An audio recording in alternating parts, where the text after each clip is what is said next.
Welcome to the Corruption Files Update. This is your quick hit on the latest filings, breaking news, or bombshell developments in the cases that we follow. No fluff, just the facts that you need right now. Let's dive in. Hi, everyone. Welcome back to Crime in Court with Heather. This is an update in the Corruption Files Karen Reed case, and we are going to go over two large filings from, or not large, one is a very, very large filing, one is a normal size filing that we're going to read over. One is in opposition to Brian Tully's motion to dismiss, and then in opposition to the defendant's motion to dismiss, the House defendants, I should say. Sorry, dog just freaked out for no reason. Not really sure why he just did that. Um, so we are going to get into those in just a second, but before we do, I have an announcement to make. You may have already heard this before, but I am going to be repeating myself over and over again. So we have new membership perks. And with those perks, I just want to go over them very quickly. I'm going to do a separate video on perks, but I just wanted to go over them briefly. So Core Insider, 99 cents. For that, you get Insider Case Files. This is a private Google Drive where you get all the files and things that we talk about. Weekly Ask Me Anything forum, where you guys have the opportunity to ask me questions about cases or how I work or, anything regarding that. Featured member comments, if you are a member for either tier of membership, you will get the possibility of being highlighted in a future episode if you comment on the channel. You will also be listed on the Wall of Fame. You will receive a weekly insider tip from yours truly. I'll give you different topics and things to talk about, different tips on certain cases or facts, and then you guys can open up conversation about that. And then we have badges and emojis. Then that's the 99 cent tier. The 2.99 tier is the Justice Insiders. You get all of the above that we just discussed, plus you get member shout outs in every video. And for a limited time only, you get your name listed as a founding member on the member Wall of Fame. You also well, that is permanent. You will always be listed as a founding member forever and in perpetuity. But if you sign up, you also will get a limited time badge. So that badge will show that you are a founding member, but unfortunately you cannot keep it because that's how YouTube rolls. So later you also get a link to a form that you can fill out where you can provide text or case information, things like that, and you will get that episode dedicated to you if it is selected. You can also connect with me on X and via text message, and you will get a monthly thank you video from me. So those are the new perks. So I hope you guys like them. They were created with you guys in mind so that you can get more recognition, more opportunities to engage in the channel. If you did suggest a case, your dedication would look like this. So your name, your handle name would be appearing on the screen, and I would thank you for making your suggestion for the channel. And while we're show and telling, this is the Wall of Fame. Currently, we only have founding justice members, and anyone who joined previously, I'm sorry, but this is going from now on going forward. Anyone who joins is going to be on the Wall of Fame. Otherwise, I would put you guys on. I just don't have all of the handles from everyone who was a member in the previous months. But if you want to be and you were a member and you want to be on here, let me know. All right, so that is the perks. Now I have a short little thank you video to roll as I thank my founding Justice Insiders. Thank you, Toyota Girl 67, SLB 29488. May the force be with you, 4313. That always makes me smile when I read it.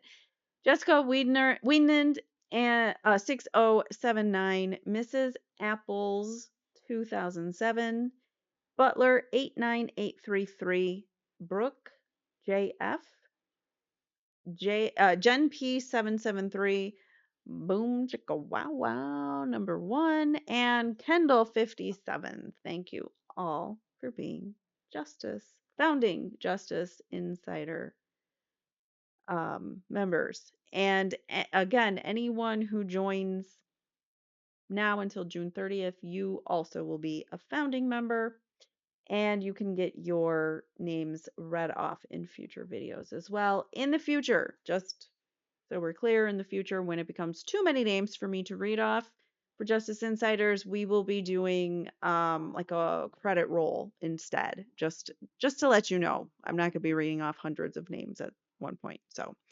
but while it is still small and manageable, I will be reading off everybody's names. All right, so let us get started here with the purpose why we're here. So we are going to be reading through up first the opposition to Lieutenant Tully's motion to dismiss. And this is by Karen Reed's team. If I didn't say that earlier. So this is Karen Reed as the plaintiff, and then all of the defendants are Proctor, Yuri, Tully, the town of Canton, Brian Albert, Nicole Albert, Jennifer McCabe, Matthew McCabe, and Brian Higgins. So this is her civil suit, Karen Reed's civil suit against them. So Lieutenant Brian Tully's motion to dismiss plaintiff Karen Reed's amended complaint should be denied. As the direct supervisor of the lead investigating officers, Michael Proctor and Yuri Buchanan, Tully had an affirmative duty to ensure the investigation into the death of Mr. O'Keefe was conducted in a fair, thorough, and unbiased manner. Instead, Tully either intentionally looked the other way. How many times does that come into play? Look the other way. Or he inexcusably and grossly failed to properly supervise the investigators under his charge. I think it was more this one, the second part. I don't think it was looking in the other way. I think it was gross negligence, or gross whatever you want to call it, but he was definitely not supervising his investigators. Considering the Rule 12b-6 standard and the reasonable inferences the court must take in Reed's favor at the stage of the case, the amended complaint alleges more than enough to state a claim. Among other things, the amended complaint alleges that Tully stood by, either intentionally or with gross negligence, as Proctor and Buchanan suppressed the close, family-like relationship between Proctor and the Alberts and Proctor's other biases and shortcomings. As a result of Tully's failures and Proctor and Buchanan's actions, the investigation zeroed in immediately, solely and exclusively on Reed on the very first day without even considering, let alone investigating, other possible suspects. Total tunnel vision from the beginning. Tully failed to act as the officers he was obligated to supervise purposefully, chose not to search the inside of the Alberts house. So Tully should have told them, you guys got to search the house, but he didn't. As they failed to investigate whether any of the House defendants had physical injuries consistent with the fight, and as they failed to search the phones of most of the House defendants, thereby allowing potential exculpatory evidence to be destroyed when defendants Brian Higgins and Brian Albert destroyed their phones. Moreover, as the supervising officer, Tully failed to act as the two investigating officers under his charge chose not to investigate Higgins and instead acted to suppress video of Higgins at the Canton Police Department early in the morning of January 29th. If you remember, that Canton video we didn't have in the first trial. We didn't get it until it was turned over in discovery for the second trial. So was Tully keeping that away, or Tully didn't help provide it, so that it definitely got hidden. Tully failed to act when these investigating officers under his charge chose not to investigate Higgins and suppressed the video instead. Tully failed to intercede as the investigating officers chose not to secure the crime scene at the Alberts home, which allowed the House defendants time to destroy evidence and gave Proctor and Buchanan the opportunity to deposit pieces of Ms. Reed's vehicle's taillight at the crime scene. These acts and omissions by Tully led to Reed being targeted and then maliciously and wrongfully prosecuted twice for a crime she did not commit. For Ms. Reed, the devastating consequences of this travesty of justice, which occurred in large part because of Tully's abject failure of duty, have been profound. Put simply, despite his protestations and efforts to evade accountability for what an unfair, unlawful, and maliciously wrongful prosecution, Tully's failures as the direct supervisor of the two lead investigating officers were at best grossly negligent or at worst intentional, and the facts that support these claims are well pleaded in the amended complaint. Accordingly, his motion should be denied. Count 1. The Section 1983 malicious prosecution claim should not be dismissed because the amended complaint plausibly alleges lack of probable cause. Probable cause. Am I putting L's where they don't belong? Tully argues that count 1 of the amended complaint asserting a Section 1983 malicious prosecution claim must be dismissed because of several intervening acts that sever any casual link between Tully's alleged misconduct and Ms. Reed's prosecution. That was from Tully's motion to dismiss. Tully's argument should be rejected. The very case he relies on, which is Hernandez Cuevas versus Taylor, holds that a Section 1983 claim premised on a malicious prosecution Fourth Amendment claim does not end when an arrestee becomes held pursuant to legal process. Thus, a police officer's Fourth Amendment liability does not, as Tully claims, automatically end upon a neutral magistrate's determination of probable cause, a grand jury indictment, or superior court arrest warrant.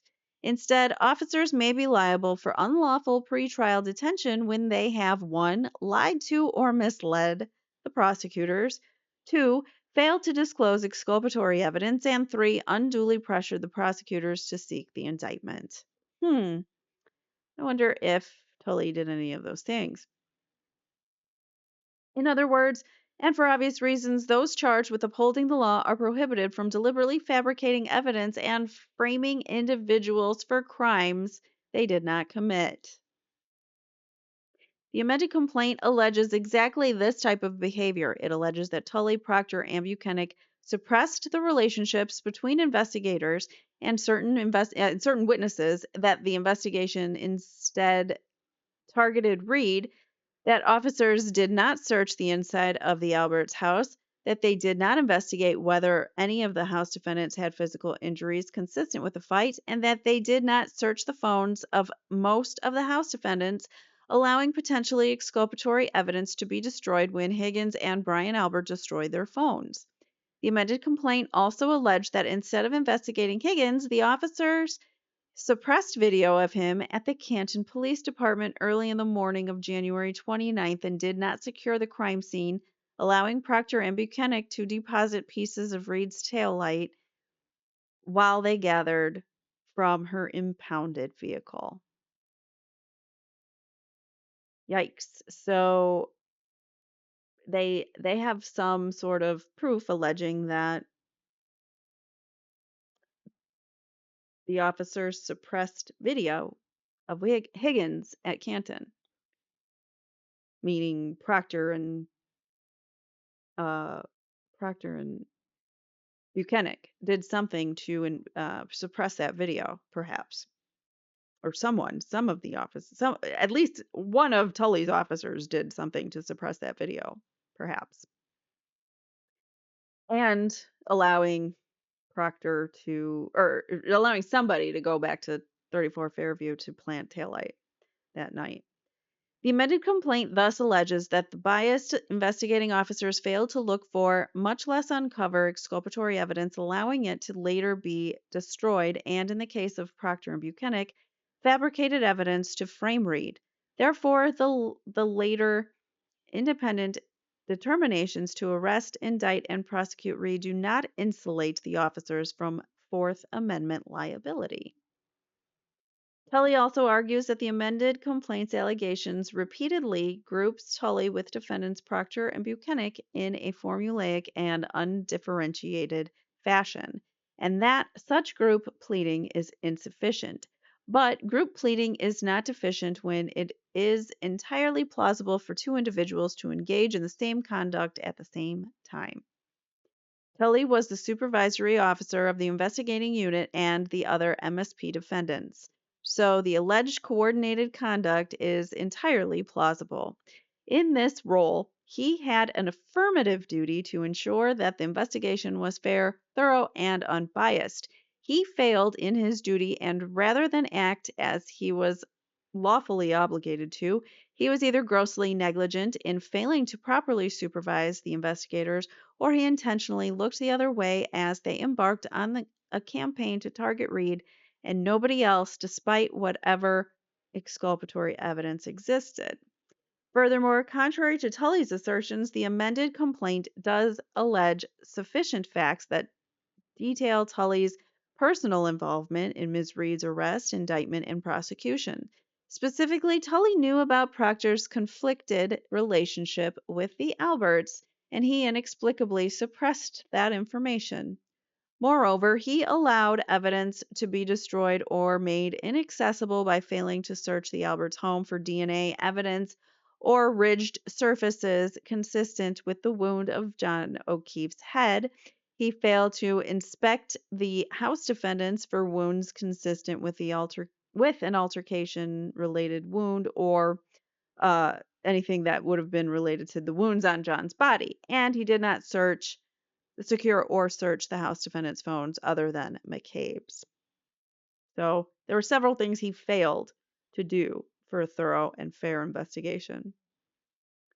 Lieutenant Tully, like Proctor and Buchanan, also failed to investigate Higgins despite the presence of texts between him and Reed, and suppressed the video of Higgins taken at the Canton Police Department on the morning O'Keefe's body was found. These specific allegations concerning Tully's personal involvement and his specific failures to act as supervising officer of the lead investigators are distinguishable from the conclusory allegations in the case cited by Tully. In that case, it was alleging that an officer was in charge, participated in, or directed, or knew of the violations. Count 1 of the amended complaint states a claim, and the motion should therefore be denied. Number 2, the amended complaint sufficiently alleges supervisor liability under Section 1983. Count 2 against Tully asserting supervisor liability under Section 1983 also states a claim.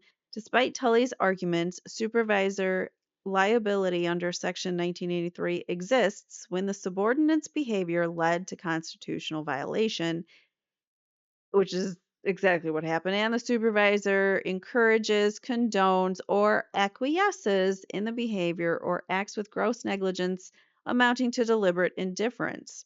The supervisor is deliberately indifferent if he has actual or constructive knowledge of a grave risk of harm posed by the subordinate and fails to take easily available measures to address the risk. Tully seeks dismissal, claiming that the amended complaint does not allege actual or constructive knowledge of the underlying constitutional violation. That is simply false. The amended complaint alleges that Proctor told his supervisors that he knew the Alberts. It alleges that he told them prior to Reed's first trial that he had been questioned by the United States Attorney about his relationship, as well as the biased text that he had sent about Reed on the very first night of the investigation, focusing exclusively on her. The amended complaint also alleges that Tully learned before Reed's first trial that one of the Commonwealth's most important witnesses, Jennifer McCabe, had visited Sergeant Length Lank on the Canton Police Department, of the Canton Police Department. That was the next day, who was one of the first responders on the scene at his personal residence on January 30th, the day after O'Keefe's body was found. What were you doing there, Jen? Just sitting in the car for an hour? Isn't that what she said? But despite this knowledge that Proctor was compromised and that the House defendants were meeting with friendly law enforcement officials like Sergeant Lank, and despite the obvious risk that Proctor was pushing the investigation and precipitously implicating Reed to protect his friends and to satisfy his internal bias, Tully did nothing. Tully sat by and let it happen. He let them frame an innocent woman. So whether he did it on purpose or not, it happened, and that was on Tully's watch. So therefore, he is fair game. The amended complaint describes specific measures that Tully could have but did not take to guard against these risks. He could have removed Proctor from the case, but he failed to do so. He could have directed that standard investigatory steps be taken that would have adequately examined the House defendants' involvement and eliminated the risk Proctor was directing the investigation away from them, like securing the crime scene and not permitting Proctor custody of the physical evidence. Yeah, like those things could have happened. You could have said, keep Proctor off the scene. Don't let Proctor touch the evidence. Don't let Proctor on the crime scene after towing Karen Reed's car. Or whoever planted it. I don't know who planted it, but somebody did. Tully never did so, so the amended complaint alleges. Indeed, Tully's inaction is itself specifically actionable in the First Circuit. Supervisory liability exists when the supervisor's inaction was affirmatively linked to the subordinate's behavior, in the sense that it could be characterized as supervisory encouragement, condonation, like condoning it, like he's allowing it, or acquiescence, or gross negligence amounting to deliberate indifference. So even if he just didn't care, it would still be negligent. Here, the amended complaint alleges Tully knew or should have known that there was a substantial risk that a Proctor-led investigation would avoid the House defendants. He was duty bound to ensure a fair, thorough, and unbiased investigation because it would have been easy for him to mitigate the readily foreseeable risk of a biased investigation by following standard investigative techniques. The amended complaint adequately alleges Tully condoned, acquiesced, or was grossly negligent to the risk and therefore liable under a supervisor theory. Number 3, Tully summarizes general law regarding qualified immunity, but does not even explain why it allegedly supports dismissal here. It does not. Although Tully states that all claims against him are barred by qualified immunity, there's that word that I hate, or phrase that I hate, he does not advance any rationale, argument, or analysis supporting that position. He simply quotes well-established but inappropriate case law outlining the various elements of the qualified immunity defense. For that reason alone, the court should reject qualified immunity at this stage. Even if the court were to consider the defense and analyze the issue without the benefit of Tully's argument, it does not support dismissal. Qualified immunity applies unless Tully, 1, violated a federal statutory or constitutional right, and 2, the unlawfulness of his conduct was clearly established at the time. Unlawfulness is clearly established when the law was sufficiently clear such that every reasonable official would understand that what he was doing was unlawful, like planting taillights and hiding evidence. The clearly established prong is evaluated under a two-part inquiry. The first focuses on the clarity of the law at the time of the violation, while the second focuses more concretely on the facts of the particular case and whether a reasonable defendant would have understood that his conduct violated the plaintiff's constitutional rights. First, the amended complaint alleges violations of federal statutory and constitutional rights. It alleges violations of Reed's Fourth Amendment right under a malicious prosecution theory, liability for that violation under a supervisor liability theory, and a conspiracy to deprive Reed of her Fourth Amendment rights. It alleges that Reed was arrested, indicted, and tried without probable cause because the investigation A was conflicted by Proctor's bias and personal relationship with the Alberts. B. Allowed exculpatory evidence to be destroyed by not investigating and securing the crime scene and evidence possessed by the House defendants, like their phones, which he only put in a search warrant for Androids, and everyone in the house had Apples. So I think that was on purpose. And C. Permitted Proctor and Buchanan to manufacture and plant evidence. Second, the right to not be arrested, indicted, and tried based on manufactured evidence was clearly established. We now further specify that one constitutional source of this self-evident prohibition against manufactured evidence in a pretrial detention context is the Fourth Amendment's guarantee of freedom from seizure, but upon probable cause. Similarly, the law was equally clear that officers cannot hide exculpatory evidence. Officers may be liable for unlawful pretrial detention when they have failed to disclose exculpatory evidence, like the videos of Brian Albert walking around the Canton police station. We conclude without serious question that Mooney and its pre-1967 progeny provided reasonable law enforcement officers fair warning that framing innocent persons would violate constitutional rights of the falsely accused. Duh. Third, the final element of the qualified immunity analysis, whether a reasonable defendant would have understood that that his conduct violated the plaintiff's constitutional rights, is also satisfied. On a motion to dismiss, a situation in which the Court of Appeals is required to credit the allegations of the complaint, the first two steps will frequently go a long way towards resolving the third. Here, the amended complaint alleges Tully, the trooper charged with ensuring those he supervised investigated the death of O'Keefe thoroughly and without bias at all material times, knew Proctor was conflicted. So Trupper is what I said, but I meant to say Tully. I saw the word trooper next to his name, so that's why that happened. Anyway, it's Tully. No, I lost what I was going to say. Tully charged with ensuring those he supervised investigated the death thoroughly and without bias.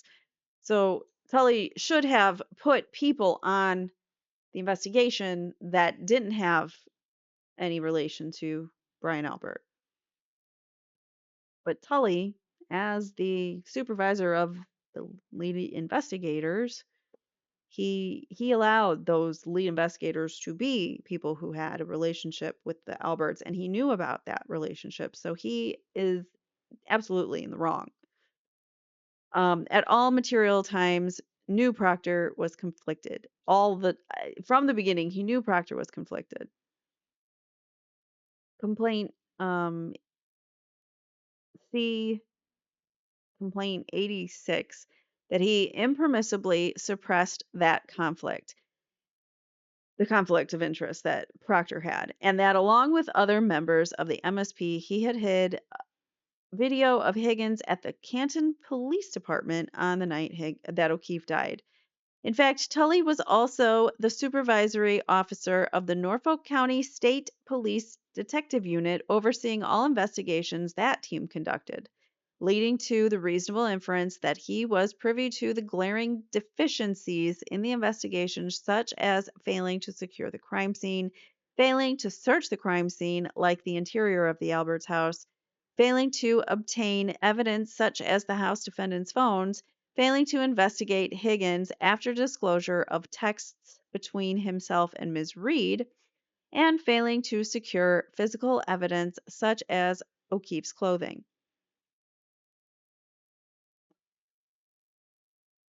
Failing to secure physical evidence such as O'Keefe's clothing. What? We got his clothing, didn't we? Failure to secure physical evidence. I don't know what that means. Finding the defendant,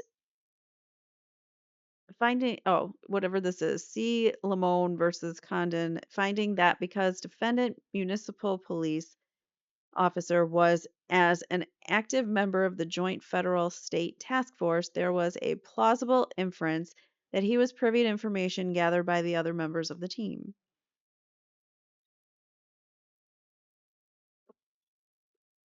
Plainly stated, Tully, like Proctor and Buchanan, knew Reed had been arrested, charged, and tried after suppression of exculpatory evidence.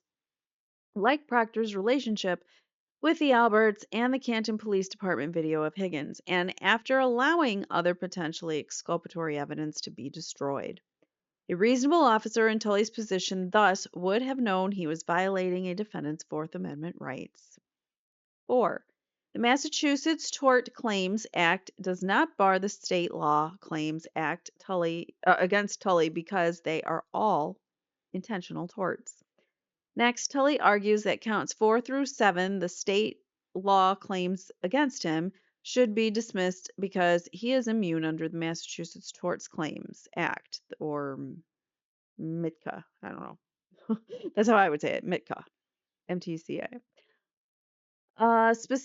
Specifically, he argues that whatever statute that is immunizes public employees from tort claims arising from the exercise or performance or the failure to exercise or perform a discretionary function or duty. He also argues that any claim based upon a failure to investigate, detect, or solve crimes is further barred. That is incorrect as a matter of law. That statute renders government employees immune from, quote, any injury or loss of property and personal injury or death caused by his negligent or wrongful act or omission while acting within the scope of the office or employment. This does not immunize employees like Lieutenant Tully from intentional torts. In fact, Section 10C explicitly makes the MITCA inapplicable to any claim arising out of an intentional tort. Significantly, however, the Tort Claims Act withheld immunity from public employees and retained immunity for public entities, where the acts complained of were intentional as opposed to negligent. All the state law claims in counts 4 through 7 against Tully are intentional torts from which he is not immune. No immunity from intentional torts, including intentional mental distress, malicious prosecution. Denying immunity from civil conspiracy claim because although the statute does not specifically enumerate conspiracy, it still contemplates such claims by the language of the chapter or whatever, in that the essence of civil conspiracy is the intent to act in concert with another to the detriment of a third party. Therefore, the MITCA does not support dismissal here. That was really complicated and confusing language. Not even going to try to break that down. Conclusion. The amended complaint, which must be taken as true in connection with this motion, alleges that Tully oversaw and supervised the biased and flawed investigation into O'Keefe's death. It alleges that he had more than enough information to know of the major failures and problems with that investigation, the causes of those failures, and steps he could have taken to remedy them. It alleges that he did none of those things, either intentionally or in a grossly negligent manner, causing harm to Ms. Reed. That is sufficient to state each of Reed's claims. Therefore, Tully's motion to dismiss should be denied, and I think it will be based on that argument and their lack of good argument in their motion to dismiss.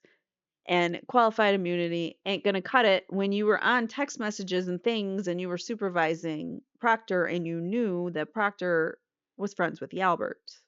So qualified immunity is not going to cut it. And this also reminds me that the colonel for the Massachusetts State Police just came out with a new okay, so this is what it's titled: Massachusetts State Police Academy Assessment. So this is for the academy, for those in training. It's a comprehensive operational and cultural assessment. So I think this is going to be interesting, and I think it might be something we should read through. I have no idea how long it is. Let me actually see. I'm going to do this in a future episode, so bear with me. But when I get to it, oh, it's 122 pages long, but it's a long guide. So we don't have to read all of it, but we can read some of the things that are in it. I think it might be interesting. So um, that's just for, I think, trainees for the academy for cadets. This will be like the new behavioral guide or whatever. This is the assessment from whatever this is the report from the assessment that took place after, everything that took place with Enrique and Karen Reed and Sandra Birchmore and all of it. So we'll see what happens there. So that is Tully's, or I'm sorry, that is Karen's opposition to Tully's motion to dismiss. Now we've got Karen's opposition to the House Defendants motion to dismiss. Sorry, I have to adjust here because my hips are starting to really hurt me. All right, so we have the plaintiff, Karen Reed, opposes the special. So there's a special motion to dismiss and a motion to dismiss. There's two separate motions. So she opposes both of them, filed by what the amended complaint calls the House defendants. Defendants Brian Albert, Nicole Albert, Jennifer McCabe, Matthew McCabe, and Brian Higgins. As set forth in detail below, the court should deny the special motion to dismiss under the Massachusetts Anti-SLAPP statute because a special motion to dismiss under the Anti-SLAPP statute should not be considered in federal court pursuant to Berk versus Choy. B, the House defendant's tortious activity goes far beyond mere petitioning activity and involves a conspiracy to manufacture evidence inculpating Ms. Reed in Mr. O'Keefe's death and destroy evidence exculpating her. And C, the amended complaint plausibly alleges that the attached factual materials show that the crux of the House defendant's actions were devoid of reasonable factual support or arguable basis in law and caused Ms. Reed actual injury. The court should deny the 12b6 motion because a, absolute immunity does not apply to the House defendants' non-testimonial actions of manufacturing and destroying evidence or to their initial statements to first responders that sparked the investigation. Right? Because Jen McCabe is after they left and it's like after 8 o'clock and they have all been talking. Jen McCabe calls up Sergeant Good and was like, hey, I just forgot, by the way. Karen said she hit him. That totally slipped my mind before when you asked me all those questions, but I just remembered. You might want to come over and let me give you another statement. That was completely done by Jennifer McCabe to damage Karen Reed specifically. All right, so immunity should not cover that. The statute of limitation began to run when Ms. Reed was acquitted in 2025, and therefore all of the claims are timely. Relating to the malicious prosecution claim, the amended complaint plausibly alleges that the House defendants initiated the prosecution by falsely implicating Ms. Reed in Mr. O'Keefe's murder before the investigation even began, and there are ample plausible allegations of lack of probable cause because the House defendants knew Ms. Reed did not kill Mr. O'Keefe. Relating to the statute, the 1983 conspiracy claim, the amended complaint plausibly alleges a conspiratorial agreement between and among the House defendants and the MSP officers Tully, Buchanan, and Proctor, which satisfies the statute action requirement of Section 1983. Relating to the civil conspiracy claim, the amended complaint contains non speculative allegations of a common plan by the House defendants to frame Ms. Reed, coupled with multiple affirmative steps by them to carry out that plan. Relating to the Massachusetts Civil Rights Act claim, the House defendants' action in causing Ms. Reed's prosecution is considered intrinsically coercive under Massachusetts law. Finally, relating the intentional infliction of emotional distress claim, the amended complaint goes far beyond simply alleging wrongful arrest, but like Lamone versus United States, it involves allegations of knowingly manufacturing evidence to inculpate an innocent person. The court should deny the special motion to dismiss under the Massachusetts Anti-SLAPP statute. The House defendants seek dismissal of all state claims against them, counts 4 through 7, under the Massachusetts Anti-SLAPP statute. The statute authorizes a defendant to file a special motion to dismiss when facing claims based on the defendant's exercise of its right of petition under the federal and Commonwealth constitutions. The statute requires the court to grant a special motion to dismiss based on petitioning activity unless the party against whom such special motion is made shows that 1. The moving party's exercise of its rights to petition was devoid of any reasonable factual support or any arguable basis in law, and 2. The moving party's acts caused actual injury to the responding party. In addition, filing a special motion to dismiss stays all discovery unless the court, after the hearing and showing of good cause, allows specified discovery. Here, the court should deny House defendants' special motion to dismiss for 3 reasons. 1. A special motion to dismiss is no longer viable in federal court after the Supreme Court's recent decision in Berk versus Choy. The claims in the amended complaint are not based solely on petitioning activity. And 3. Pursuant to the well-pleaded allegations in the amended complaint and accompanying evidentiary evidence, what is evidentiary evidence? Isn't that redundant? The House defendants' actions conspiring to manufacture and destroy evidence were devoid of any reasonable factual support or arguable basis in law. Getting a little tongue-tied here. Under Berk versus Choy, the special motion to dismiss cannot be heard in federal court because it requires plaintiff to provide evidence to avoid dismissal. A special motion to dismiss is different than a traditional motion to dismiss under federal law. The statute's motion is, or a 12b6 motion is only successful if the movement shows the complaint file, if the say that again. So this 12b6 motion is only successful if the movement shows the complaint fails Rule 8A2's requirement to provide a short, plain statement of the claim showing the pleader is entitled to relief, even assuming the truth of all well-pleaded factual allegations. On the other hand, the anti-SLAPP special motion to dismiss is a strong medicine that in part provides the movement with presumptive entitlement to dismissal unless the opposing party can prove a negative, unless the pleader can prove the moving party's exercise of its right to petition was devoid of any reasonable factual support or any arguable basis in law, and 2, the moving party's acts caused actual injury to the responding party. To decide whether the non-movement has carried its burden, the court must consider not only the pleadings but all supporting and opposing affidavits. Because an anti-SLAPP special motion to dismiss requires a non-movement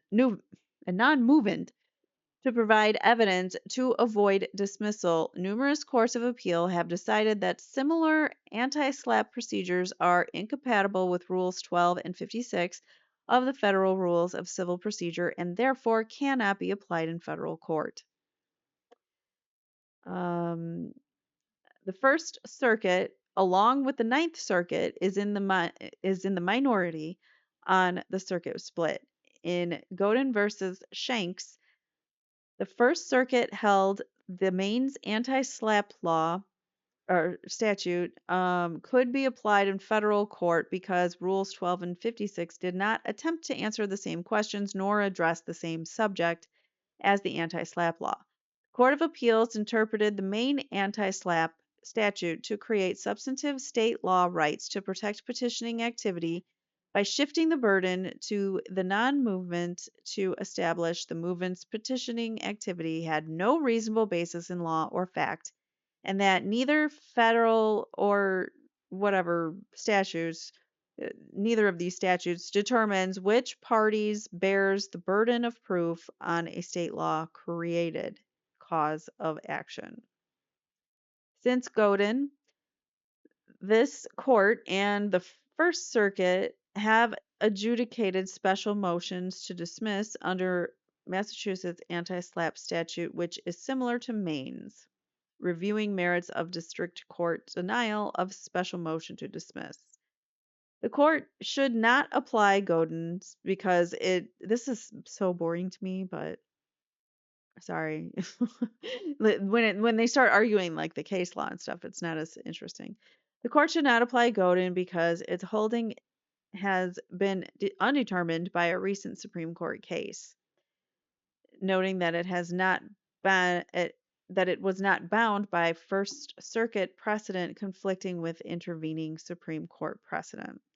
Until a court of appeals revokes a binding precedent, a district court within the circuit is hard put to ignore that precedent unless it has unmistakably been cast into disrepute by supervening authority, whatever the hell that means. God, with the fancy language, I don't even know.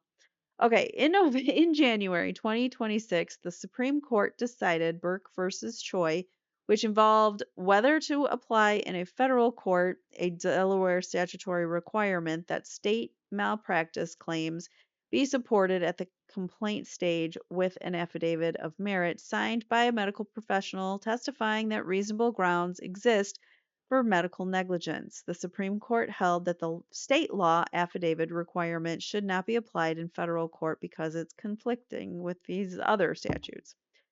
The court explained that when a federal rule of civil procedure is on point, the district court need not undertake an Erie analysis to determine whether to apply state or federal law. Instead, a valid rule of civil procedure displaces contrary state law, even if the state law would qualify as substantive under Erie's test. The starting question is whether the federal rule answers the question in dispute. If so, the federal rule applies. The court held that the question of whether to dismiss a complaint because it lacked an affidavit in compliance with the Delaware law was answered by Rule 8. Because Rule 8A2 only requires a short and plain statement of the claim, it establishes implicitly, but with unmistakable clarity, that evidence of a claim is not required. The court also noted that Rule 12D provided that the district court cannot consider matters outside the pleadings, but only decide whether the complaint's well-pleaded factual allegations state a plausible claim for relief. Thus, Rule 8 sets a ceiling on the information that plaintiffs can be required to provide about the merits of their claim.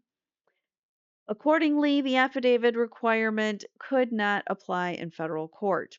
Here, the court should no longer follow Godin because it has unmistakably been cast into disrepute, just as a Delaware plaintiff alleging medical malpractice had to provide an affidavit to avoid dismissal of her claims under the Massachusetts anti-SLAPP statute because The House defendants supported their special motion to dismiss with testimony. In part, Ms. Reed must provide countervailing evidence to show by a preponderance of the evidence that the House defendants' exercise of their right to petition was devoid of any reasonable factual support or any arguable basis in law, and two, the moving party's acts caused actual injury to the responding party. Indeed, the House defendants argue that merely providing an affidavit is not enough and that the anti-SLAPP statute requires the court to resolve disputed issues of fact on paper record without discovery, without testimony, and without a trial. This requirement runs afoul of Rules 8, 12, and 56 and would deprive Ms. Reed of her right to a jury trial under the Seventh Amendment. The Delaware affidavit requirement conflicted with Rule 8 because under Rule 8, factual allegations are sufficient, but under the Delaware law, the plaintiff needs evidence too. The same is true here, even though Ms. Reed's amended complaint provides a short, plain statement of her claims. The anti-SLAPP statute also requires her to submit evidence to avoid dismissal. And even though Rule 12D prohibits the consideration of evidentiary material like the declaration submitted by the House defendants, the anti-SLAPP statute requires consideration of such evidence. Finally, even if the court were to consider the House defendants' evidence and treat the motion as one for summary judgment after allowing Ms. Reed the opportunity to take discovery, the special motion to dismiss procedures violates Rules 56 and Ms. Reed's Seventh Amendment jury trial right because the court is required to go beyond considering whether there are disputed facts so the court is required to go beyond considering whether there are disputed facts issues of fact, instead must decide those disputed issues and determine whether Ms. Reed has satisfied the preponderance of the evidence standard. Requiring a plaintiff to make those showings by a preponderance of the evidence, though, requires the judge to assess the strength of competing affidavits in marked contrast to her role when faced with competing affidavits filed in connection with a motion for summary judgment. Requiring only a prima facie showing of lack of reasonable basis for petitioning activity because deciding between competing affidavit testimony is reserved to the fact finder and absent the parties' waiver of their right to a trial by jury are not properly within the court's domain. Because Godin's holding is contrary to Berk versus Choy, and because the anti-SLAPP procedure for deciding special motions to dismiss conflicts with Rule 8, 12, and 56, the court should not consider the special motion to dismiss. Instead, it should follow the standard 12b6 protocol and simply determine whether the complaint's factual allegations taken as true together with the reasonable inferences taken from those allegations state a plausible claim for relief. B. The amended complaint alleges far more than petitioning activities alone. In Bristol Asphalt, the Supreme Judicial Court narrowed the applicability of the special motion to dismiss procedure under the anti-SLAPP statute to address concerns that special motions were becoming increasingly common in cases far afield from traditional SLAPP situations. Large developers filing SLAPP suits to silence local residents, driving time-consuming and difficult legal decision-making at the very beginning of the case while staying discovery and infringing the petitioning rights of special motion opponents. Among other cases to the law, Bristol Asphalt returned to a narrow and strict construction of the anti-SLAPP statute such that special motions to dismiss are only cognizable when challenging claims based solely on petitioning activities. We thus conclude that these powerful procedural protections of the special motion were intended to be employed in a limited context to ensure the expeditious elimination of meritless lawsuits based on petitioning activities alone.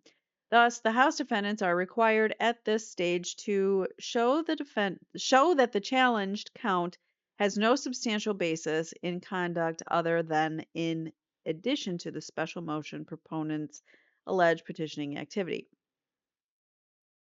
House defendants have not made this required showing because each of the claims they face is based on more than petitioning activity.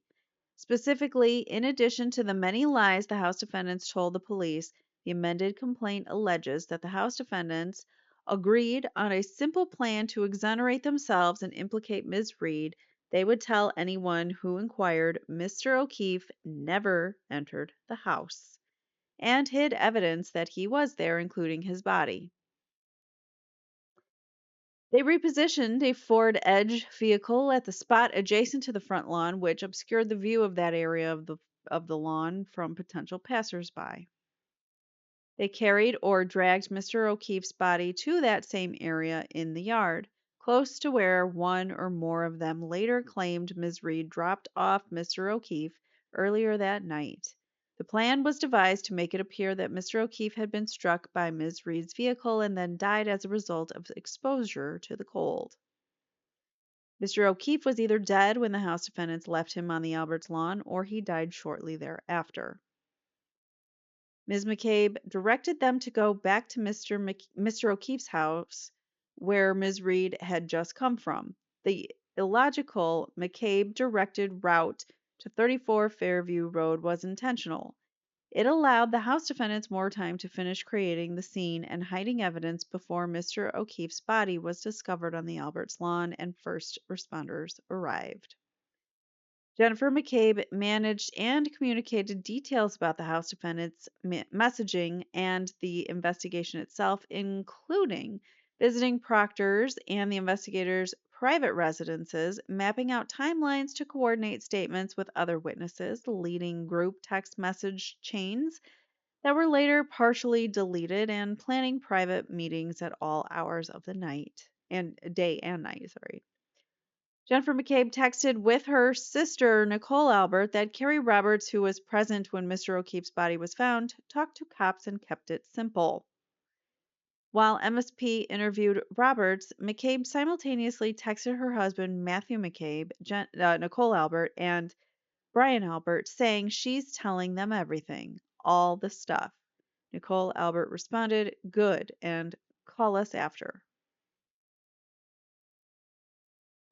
Later, in other group texts with Jennifer McCabe and Brian and Nicole Albert, Matthew McCabe suggested having Chris Albert publicize their crafted story to a reporter. Meaning, tell him the guy never went in the house. I think that was the text that they're referring to there. Before both interviews, the McCabes and Alberts continued to coordinate their stories as evidenced in group text. Higgins and Alberts destroyed their phones despite a state court preservation order. By falsely representing that Mr. O'Keefe never entered the Albert house and by relocating his body to the location on the Alberts property when they would claim Ms. Reed dropped off Mr. O'Keefe, the Alberts, the McCabes, and Higgins caused Ms. Reed's wrongful indictment, arrest, and prosecution. Brian Albert and Brian Higgins also caused Ms. Reed's wrongful indictment, arrest, and prosecution by destroying or discarding their phones and eliminating exculpatory evidence. Shortly, whoa, that went way too fast. Shortly thereafter, as part of the plan, Jennifer McCabe deleted a Google search at 2:27 a.m. on January 29th for how long it takes a person to die in the cold. Ms. McCabe also deleted many calls and screenshots on her phone the night of Mr. O'Keefe's death. Thus, the House defendants are simply wrong when they argue that the only alleged conduct by each Commonwealth witness relevant to Ms. Reed's alleged injury is the fact that each gave information to the police and testified at Ms. Reed's criminal trials. In fact, the amended complaint alleges numerous actions by the House defendants that have nothing to do with statements to the police, such as moving Mr. O'Keefe's body, moving a Ford Edge to obscure the area where they dragged his body, directing Ms. Reed to travel back to Mr. O'Keefe's house to give the House defendants more time to destroy evidence, destroying phones, texts, and communications among themselves to communicate their actions, and deleting Google search evidence. It's a lot of things, not just uh, stuff done in the investigation. So these actions are not petitioning activity, which is required as any written or oral statement made before or submitted to a legislative, executive, or judicial body, or any other governmental proceeding, any written or oral statement made in connection with an issue under consideration or review by a legislative, executive, or judicial body, or any other governmental proceeding, any statement reasonable likely to encourage consideration of review of an issue by a legislative, executive. So any statement, I'll just say basically any statement reasonably likely to enlist public participation in an effort to affect such consideration, and any statement falling falling within the constitutional protection. So basically any freaking statement you make to law enforcement, a judge, an officer, anyone, anywhere, it's going to be on the record statement is a petitioning activity. So all the thing there, so that was the argument of the House defendants, that these were things that were done in a petition as a petitioning activity. We were being asked to give our eyewitness accounts of the night, and that's what we did. And you can't sue us because we made statements to the cops. But in this argument beforehand, they're saying we've made numerous allegations that didn't have to do with actual statements to the police, like moving the body, moving the Ford Edge, directing Karen Reed back to O'Keefe's house, all of those things, all of the things they did to destroy their own uh, phone evidence and text messages and things. So they destroyed evidence. They hid a body. Like, that's a big one. So these actions are not petitioning. They are considered, you know, other actions. In other words, petitioning activity includes all statements made to inference, inform, or at the very least reach governmental bodies, either directly or indirectly. As asserted in the amended complaint, most of the House defendants' activities are not statements. Moving Mr. O'Keefe's body, we've got a footnote here. So while the House defendants maintain that the amended complaint does not allege certain of the defendants were involved in moving Mr. O'Keefe's body, the law and memo, in fact, the amended complaint does allege that all House defendants were involved. In addition, the amended complaint alleges a civil conspiracy in which all participants may be held liable for actions done by others pursuant to a common design or with the defendant's substantial assistance or encouragement. All right. So that was our first footnote. Moving Mr. O'Keefe's body, obscuring movement of the body by positioning the Ford Edge in front of the Alberts house, delaying discovery of the body by redirecting Ms. Reed on the morning the body was discovered, and destroying phones and Google search evidence do not involve any statement or petition to the government. These involve actions which are not statements.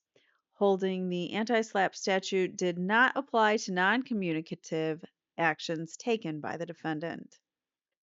Moreover, much of the conduct was not intended to reach the prosecutors. To the contrary, the House defendants were attempting to hide from them information like Mr. Alberts and Mr. Higgins' phone information and Ms. McCabe's incriminating Google search. Noting requirement that the communication was made to influence, inform, or at the very least reach governmental bodies either directly or indirectly. That's really what a petitioning activity is. At best, for the House defendants, Ms. Reed's claims are mixed claims, that is, those based on a proponents petitioning along with substantial conduct other than or in addition to the petitioning activities. The parsing of claims involving a mixture of petitioning and other matters is best addressed in the course of ordinary litigation, where both sides' claims and defenses can be fully analyzed based on a more complete record, not special motions to dismiss. So they're saying we need a more complete record, not dismissal.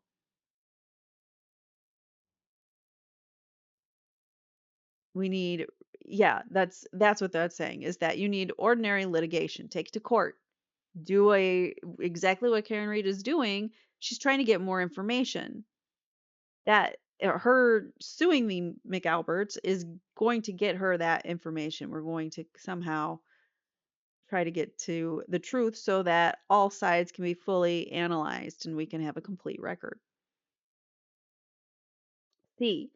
Even if the court finds the amended complaint is based solely on the House defendant's petitioning activity, the House defendant's actions were devoid of factual support or arguable basis in law and caused Ms. Reed injury.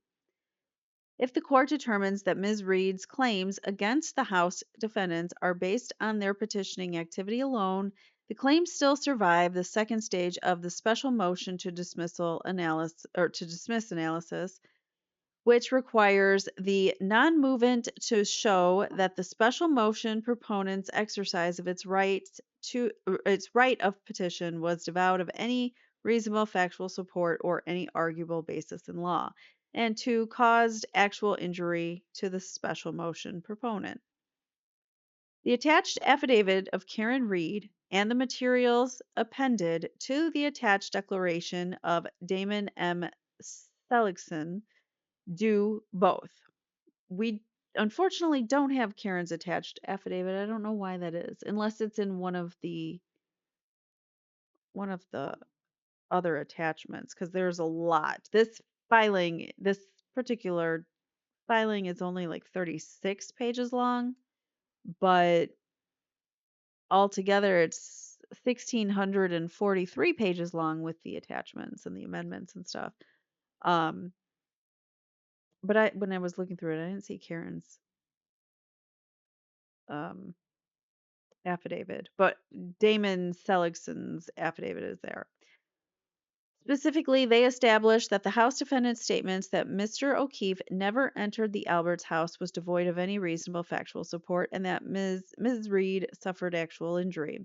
Specifically, plaintiff establishes on this evidentiary record more likely than not that the House defendants lied about Mr. Reed never entering the home. Ms. Reed did not strike Mr. O'Keefe with her vehicle. The Massachusetts chief medical examiner testified that Mr. O'Keefe's injuries were not consistent with a vehicle strike, but rather a physical altercation. That was from testimony of Dr. Irene Scorti-Bello. Mr. O'Keefe did not show signs of a physical altercation before Ms. Reed dropped him off, and he and Ms. Reed did not have such an altercation before she dropped him off at the Alberts house. Mr. O'Keefe also suffered a contra-coup wound on the back of his head, which is consistent with falling on a rigid surface present in the Alberts home garage. Not dirt, not grass. You can't hit your head on grass and get those injuries. Mr. O'Keefe also suffered dog bite wounds, and the Alberts German Shepherd had a history of aggression. Also, Dr. Irene Scorti-Bello's testimony. In addition, evidence was presented at Ms. Reed's trial that Mr. O'Keefe's phone was at some point inside the Alberts home. That was from Ian Whiffen himself. Finally, the evidence at Ms. Reed's trial also reveals that Ms. McCabe had used her phone to search at 227 on January 28th how long it takes for a person to die in the cold. That should be 29th, I think. In addition, and without any discovery yet in this action, the court should take into consideration that the House defendants have already been caught making misrepresentations. They've already been caught lying. So you should take that into account, Your Honor. Brian Higgins. Mr. Higgins originally told police he went to the Canton Police Department on the morning of January 29th to do administrative work in the middle of a snowstorm. Bu- bu- bu- bu- See testimony of Brian Higgins. Mr. Higgins then told the grand jury and said he went to the Canton Police Department to move cars around. Yet later at trial, video evidence showed Higgins moving a large parcel from one vehicle to another, disappearing into his office, and then spending a period of time in another unseen area of Canton PD, and then finally exiting Canton PD. Mr. Higgins testified that he didn't speak to anyone after leaving the Alberts house until he was notified of Mr. O'Keefe's death the morning of January 29th. However, evidence at trial showed that he and Brian Albert communicated by phone at 2:22 a.m. that morning before Mr. O'Keefe's body was found. They had, well, Brian was having sex apparently with his wife, and he butt dialed Brian Higgins and butt answered Brian Higgins also when Higgins called him. So, are we to believe them? Of course, they're so plausible. Nicole and Brian Albert, on January 29th, they told Sergeant Length that their daughter, Caitlin Albert, was only briefly at the Alberts home and left around 12:15. However, Caitlin was later interviewed by MSP and said she was the last to leave 34 Fairview. The Massachusetts State Police interview of Caitlin Albert is where they got that from. Trial testimony by all the House defendants confirmed Caitlin was the last to leave the Albert's house at around 2 a.m. Nicole Albert told police she was asleep until Ms. McCabe came into her bedroom just before 7 a.m. on January 29th. So Nicole Albert, Brian Albert's wife, resident of 34 Fairview, she says that she was asleep until Jen McCabe came into their home. However, call logs show a 38-second answered call from Jen to Nicole at 5:07:21 a.m. Nicole Albert testified before the grand jury that she went to bed as soon as everyone left her house. Yet Brian Albert testified before the federal grand jury that he and Nicole were awake and having intimate relations at 2:22 a.m., answering and calling people with their butts. Brian Albert testified that he didn't make any calls during the night of January 29th, but call logs showed that activity between him and Brian Higgins was at 2:22 a.m. Jennifer McCabe, Ms. McCabe falsely identified herself as Nicole to interviewing FBI agents and falsely told them that she had not made any phone calls in the brief period after the agents first showed up and then returned for questioning. After threatened with the penalties of lying to agents from other organizations, from the feds, Ms. McCabe admitted to calling her husband, Brian Albert, Peg O'Keefe, and Adam Lally, the first prosecutor in the case, and John's mom. Ms. McCabe omitted during her trial testimony that she went to Sergeant Lank's house on January 30th until the defense presented her phone's location data. She also testified that she drove straight to Lank's house from O'Keefe's house, but her path of travel showed she went directly to Lank's from her own house after stopping at the Albert house. She also denied ever stopping at the Albert house, but the phone data at trial revealed a 5-minute stop on the way to Sergeant Lank's residence. Ms. McCabe falsely told first responders that Ms. Reed said, "Could I have hit him?" She later testified at trial. Ms. Reed said, "I hit him, I hit him, I hit him." in support of their argument that they had reasonable factual support of any arguable basis in law to tell first responders, investigators, and juries that Mr. O'Keefe never entered the Albert home. The House defendants offered two sources of evidence: the Commonwealth's statement of case filed after Ms. Reed's indictment and their declarations. Each fail, the statement of the case does not offer competent evidence since it is not a sworn statement based on personal knowledge, but simply contains allegations the Commonwealth intended to prove all trial. Thus, the court should not consider the statement of the case for the purposes proffered by the House defendants. The truth of the unsworn allegations in the statement with respect to the House defendant declarations, the court should not credit them for two reasons. First, their coordinated statements that Mr. O'Keefe did not enter the Alberts home is contradicted by the evidence submitted to Ms. Reed's two criminal trials. Second, because the House defendants have a documented history of making false statements, they are not credible witnesses.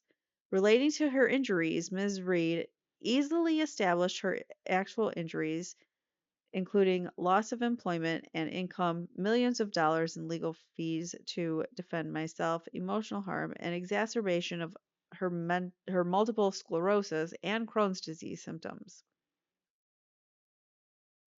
Testifying to the injuries, expenses, and losses suffered as a result of the prosecution. Nor do the House defendants' special motion even argue Ms. Reed did not suffer actual injury or contest that their actions and statements led to the wrongful conviction or prosecution of Ms. Reed. Therefore, Ms. Reed satisfies this element too. The court should deny the 12(6)(b) motion. Unlike the House defendants' special motion to dismiss pursuant to the Anti-SLAPP statute, their motion pursuant to Rule 12(b)(16) is subject to the well-known standard which assumes the truth of the plaintiff's allegations and takes all reasonable inferences in the plaintiff's behavior. Absolute immunity does not shield the House defendants' actions or initial statements.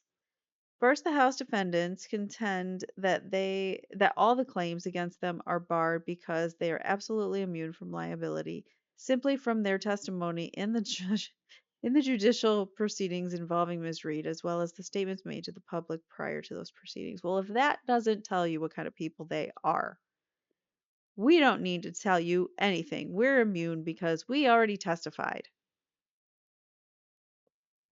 That's not how it works.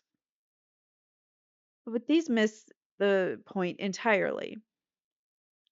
Ms. Reed's claims against the House defendants involve far more than their false statements and testimony, and of those other actions are not immune. It's not just the statements, it's their actions, all of it. Pursuant to the absolute immunity doctrine, defendants are immune from Section 1983 claims based on the witness testimony or an alleged conspiracy to provide false testimony, and evidence of the witness's testimony may not be used to support a Section 1983 claim concerning the initiation or maintenance of a prosecution. However, absolute immunity does not extend to all activity that a witness conducts outside of the courtroom. Specifically, the Supreme Court in Berk made clear that absolute immunity does not apply to non-testimonial actions like falsification of an affidavit or fabrication of evidence of a crime. Respondents have not cited any authority that supports an argument that a prosecutor's fabrication of false evidence during the preliminary investigation of an unsolved crime was immune from liability, a common law either in 1871 or at any date before that. What? Thus, while the House defendants may not have been held for their false statements to the grand jury and false testimony at trial, They do not have immunity for their actions falsifying evidence by moving Mr. O'Keefe's body and manufacturing and destroying evidence. These actions lie at the heart of the very claim against the House defendants. Moreover, absolute immunity does not apply to the false story that they told police prior to or at the very start of the investigation into Mr. O'Keefe's death, including the claim that Mr. O'Keefe had never entered the house and that Ms. Reed had made inculpatory statements on the morning of January 29th. So if she didn't say, could I have hit him? And if he didn't enter the house, or, they looked into him entering the house. So the SJC has made clear that not all reports of a crime are absolutely privileged. The critical question is whether at the time of the defendant's statements a criminal or judicial proceeding was then being contemplated or proposed. In borderline cases between unsubstantiated reports of criminal activity and statements made in the course of proposed judicial proceedings, a careful, fast, nonspecific analysis is required. The House defendants specifically overstate the law when they claim the absolute privilege extends to these additional statements because they are pertinent to judicial proceedings as a matter of law. Here, no criminal or judicial proceedings were contemplated or proposed at the time that the House defendant made their initial statements. Ms. McCabe initiated the call to 911 reporting a man passed out in the snow. The Alberts and McCabes then falsely told one of the first responders on the scene that morning, Sergeant Length of the Canton Police Department, that Mr. O'Keefe had never entered the Alberts' house. Ms. McCabe then reached out to Sergeant Length later to falsely say Ms. Reed had said that morning, I hope I didn't hit him. Unlike the timing in Corellis, where the relevant statements were made when a criminal investigation was well underway, here the statements were made prior to investigation by the state police and to one of the first responders on the scene. Statements to a first responder before an investigation was underway that are consistent with efforts to fabricate evidence before the police know of a crime is more akin to the cases where the defendants went to the police or communicated with others or their own initiative or on their own initiative and published an accusation which might otherwise never have been known. Thus, at this early stage, prior to discovery and assuming the truth of the allegations in the amended complaint, the House defendants have not carried their burden of establishing an absolute privilege to make their initial false statements to the police officers on scene. The Reed's claims against the House defendants are timely because they were filed less than 3 years after her acquittal. The House defendants argue next that Reed's claims are untimely because she failed to assert them in the midst of her 3-year criminal prosecution, based in large part on the House defendants' statements and conduct. According to the House defendants, Ms. Reed learned of their conspiracy to frame her by June 2022, and the statute of limitations began to run at that time. Even though the criminal case then wrongfully helped initiate and sustain did not terminate until her acquittal in June 2025. However, that simply is not not the law. In fact, the Supreme Court has explicitly rejected this argument and held that a criminal defendant like Ms. Reed is not required to assert her criminal or her civil claims while still defending herself. She gives a cutout of what that rule is. That rule would create practical problems in jurisdictions where prosecutions regularly last nearly as long as or even longer than the limitations period. So there we only can do so much at a time. Criminal defendants could faced the untenable choices of letting their claims expire or filing a civil suit against the very person who is in the midst of prosecuting them. The parallel civil litigation would result in the plaintiff's choice to to the second option would run counter to core principles of federalism, comedy, comedy. I don't know how you say that. Consistency and judicial economy. So let me take a break. I'm gonna go grab me some coffee. We got about 15 pages left or so, and we'll keep on reading. All right, I am back. I feel refreshed. It is a gorgeous day. It's like 58 degrees out, sunny, and just beautiful. It's warm in the sun, and I was just outside enjoying my garden. Not to change the subject too much, my boyfriend, who's just amazing with like his tools and he's very handy, he built an entire garden for me. So he built these raised beds that are like 3 feet off the ground, 2.5 feet off the ground. And then around that, he built like a whole frame with made out of wood, and he put up like chicken wire. So no critters can go in and like dig up my plants. And I just have like the coolest garden. It's got like pea gravel on the ground. And I'll have to take a picture and post it maybe on social media. I love my garden. It's so great. This is the first year that he put like that I get to enjoy the cage around it that he made, because last year we had a different setup and it wasn't working as well. This year I have like a whole ass like garden, and it's awesome, and I'm growing tomatoes, cucumbers, watermelons, strawberries, blueberries, raspberries. I've got cherry tomatoes and big tomatoes. I have peppers. I've got green pepper, red pepper, poblano pepper, serrano pepper, and jalapeno pepper. And I've got onions. And I have a whole bed of like, I mean, I'm talking this is a big garden. I just love it. And I'm talking I have a lot of space. And I also have like a whole other bed for all of my herbs. So anytime I'm cooking and we make dinner and I'm like, "Oh, I need some chives to cut," I just grab my scissors and cut it up on top of our food, and I love my garden. I can't stress that enough. Just love it. That's where I was out spending a little time just refreshing and getting drinking my coffee so that I can finish the rest of this document. Mm.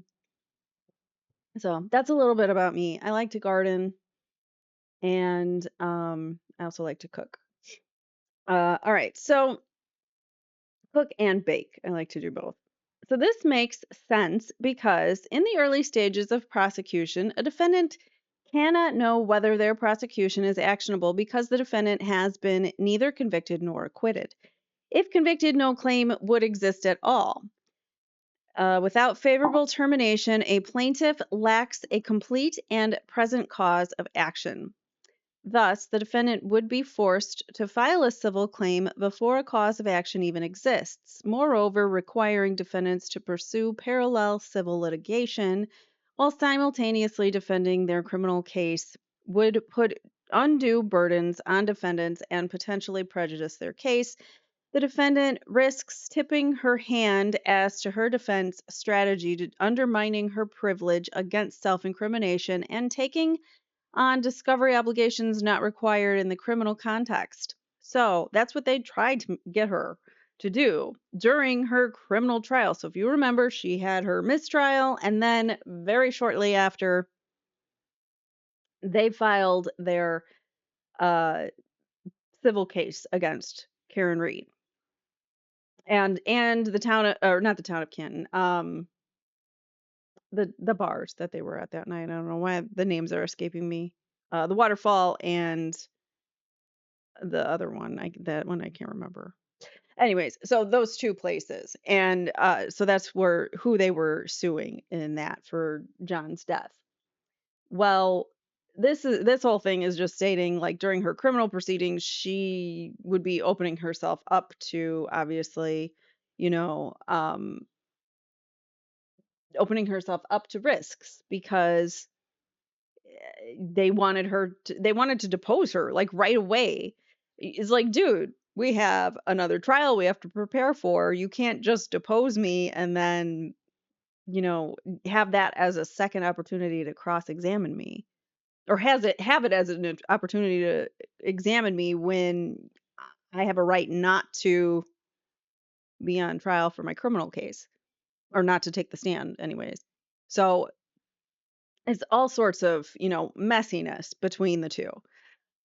This approach would also invite collateral attacks on criminal proceedings, risking inconsistent rulings between civil and criminal courts. For these reasons, claims premised on false evidence, premised, claims premised on false evidence and infirm prosecutions do not accrue until the underlying criminal proceedings terminate in the defendant's favor. Ba-ba-da-ba-da. Oh my God, that's just all citing these other cases. So let's cite these other cases then. So, this one here, claims for malicious prosecution under common law and statute 1983, and the MCRA are similar in that they each accrue when the underlying criminal action terminates.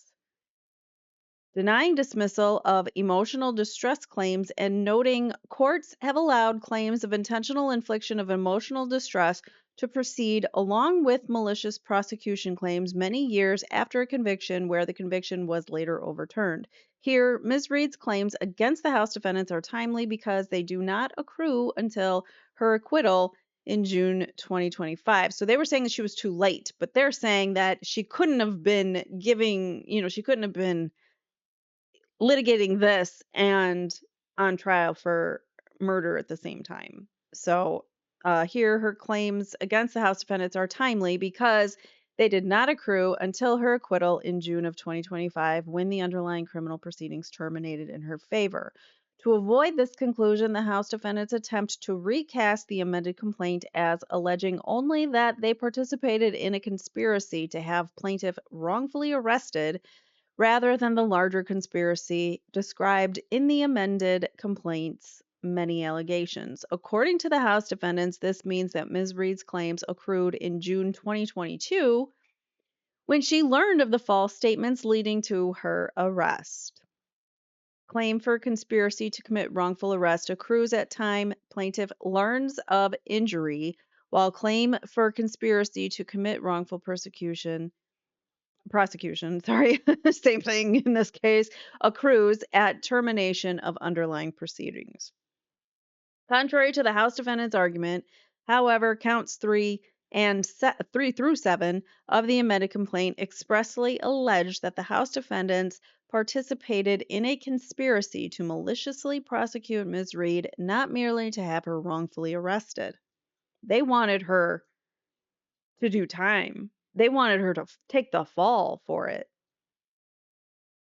And they did everything in their power to make that happen, including communications with the DA behind the scenes and communications with the special victims advocate from the DA's office, constantly contacting them and complaining to them about Turtle Boy and all the things related to this case.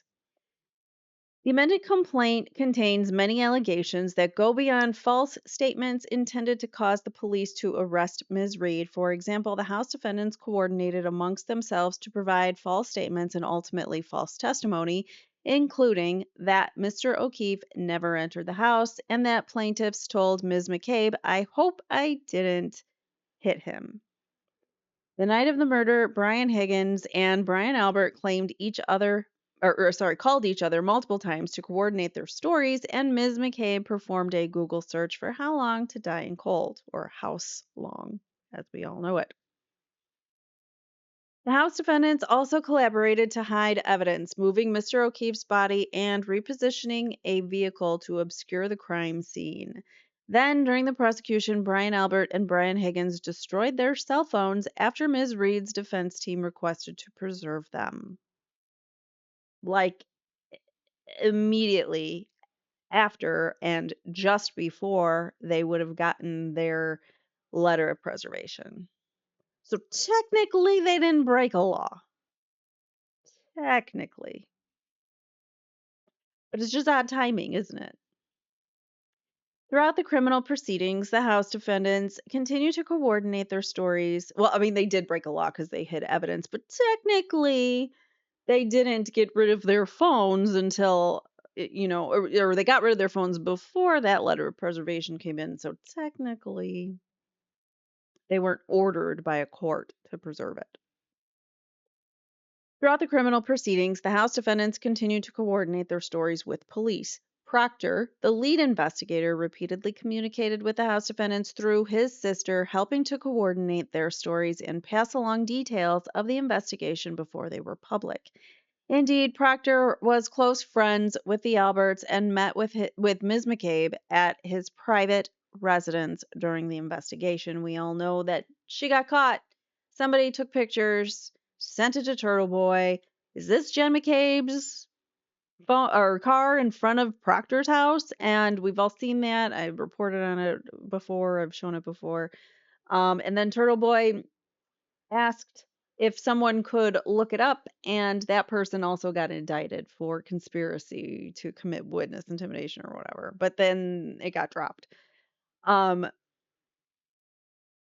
So yeah, he had that. I think his got dropped on that too for the license plate, for running the license plate. But it was confirmed that it was Jen McCabe's Jeep that was in front of Michael Proctor's home.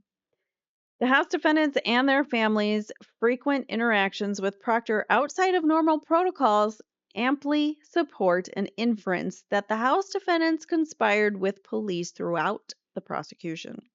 Thus, because Ms. Reed's claims allege harm from wrongful prosecution, not just wrongful arrest, they accrued when Ms. Reed was acquitted and are therefore timely.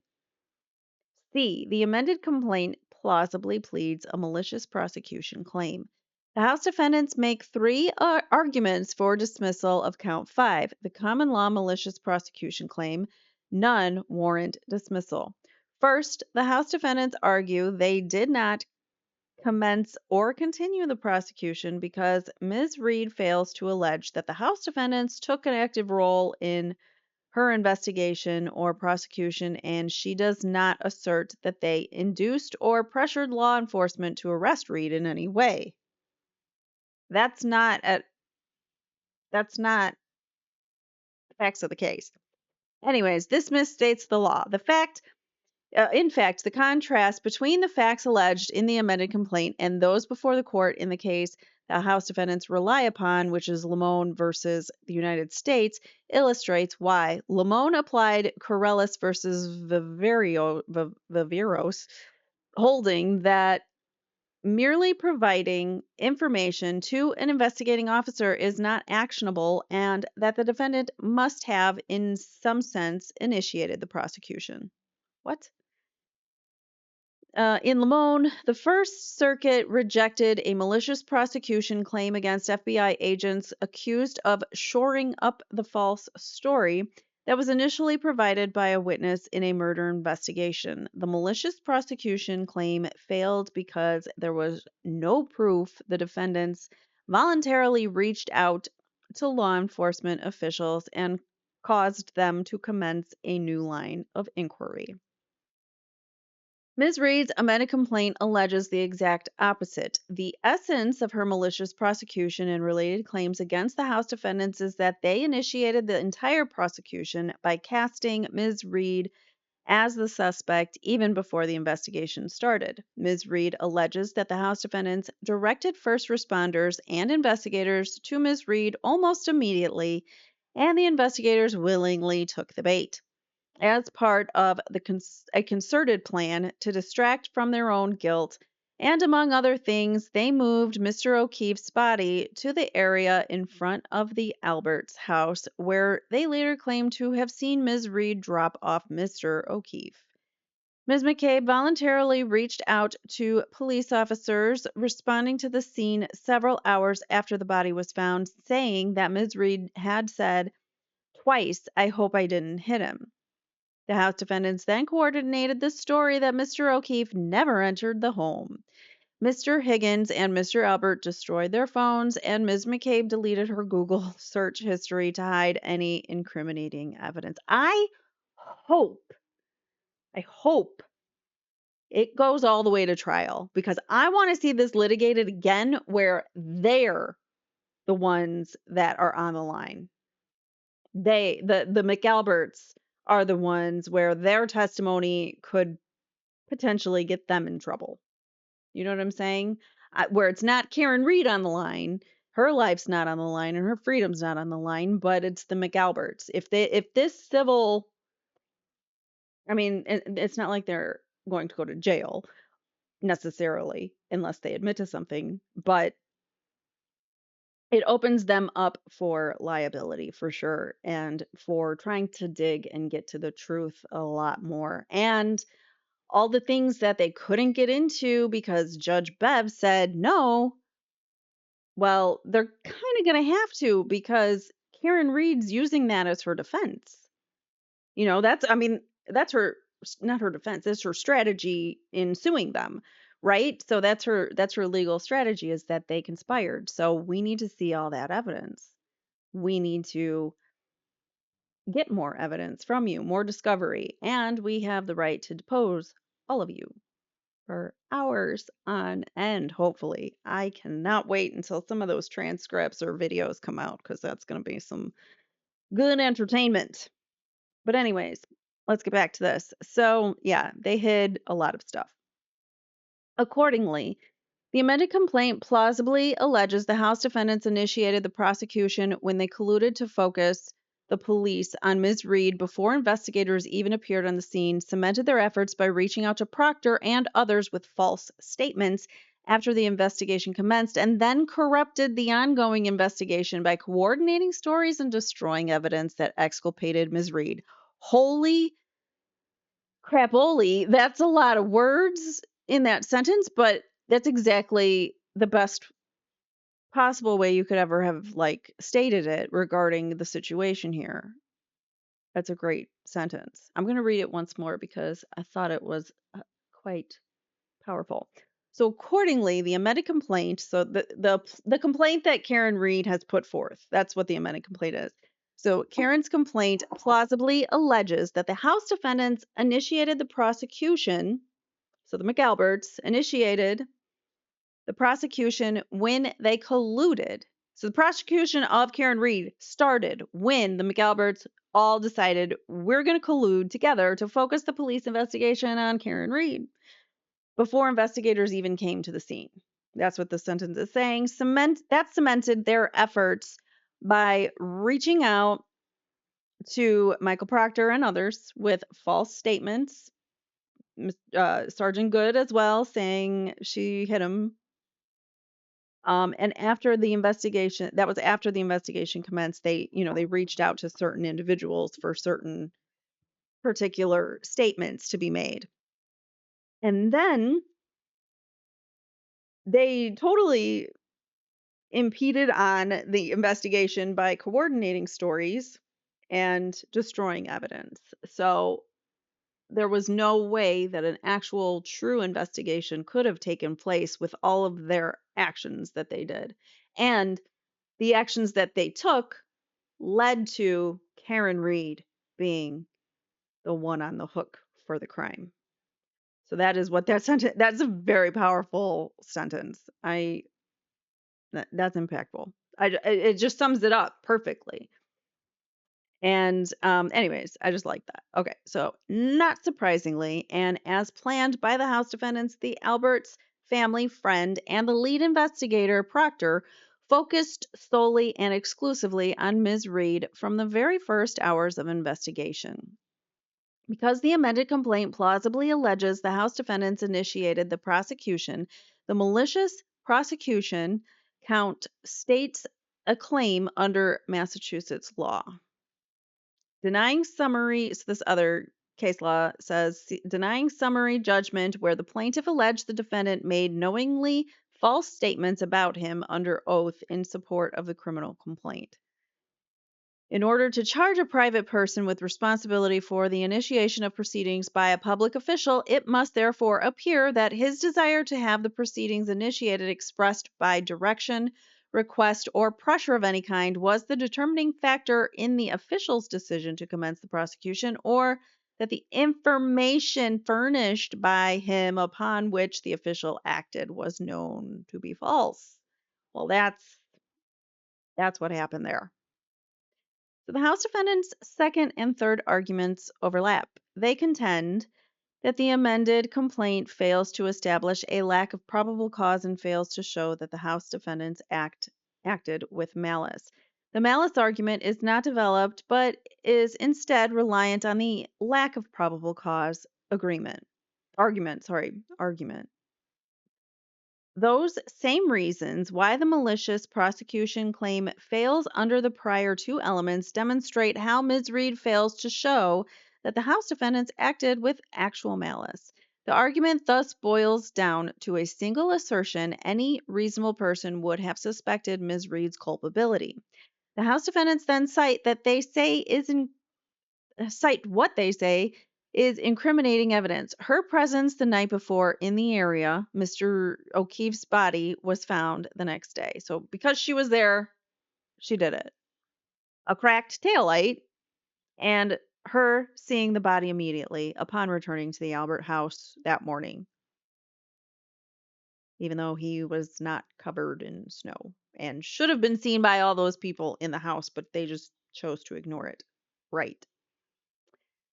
The argument fails because it ignores the salient allegations in the amended complaint. Ms. Reed alleges that the House defendants were responsible for Mr. O'Keefe's death based on the injuries to Mr. O'Keefe, consistent with being attacked by the Albert's dog and hitting the back of his head on a ridged surface like those present in the Albert's garage. The amended complaint also alleges the House defendants tried to hide their guilt by moving Mr. O'Keefe's body in order to incriminate her.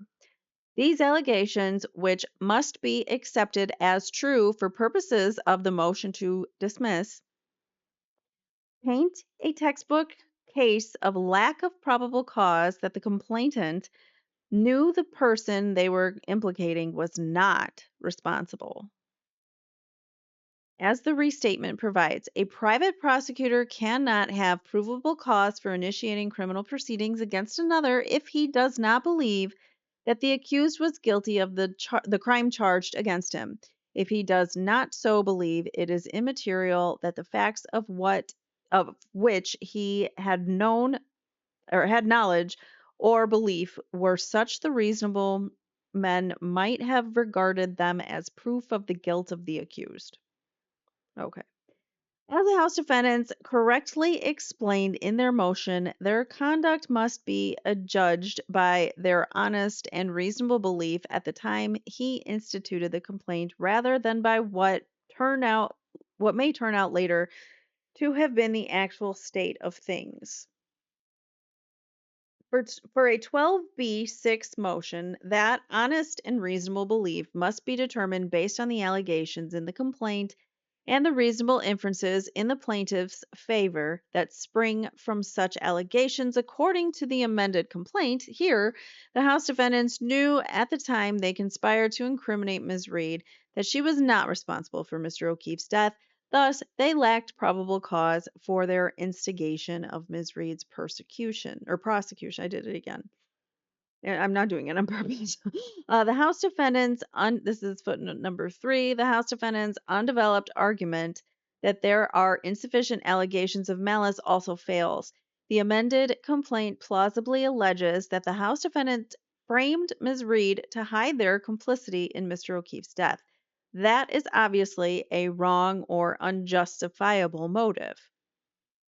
An attempt to achieve an unlawful end or a lawful end through unlawful means, or like a Mark Furman planting.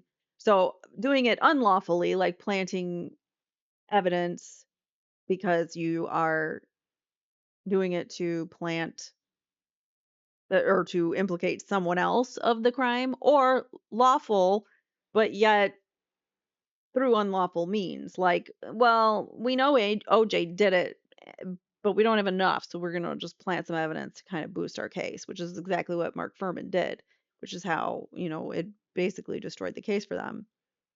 Um, so that's what that means. Or vexation, harassment, or annoyance.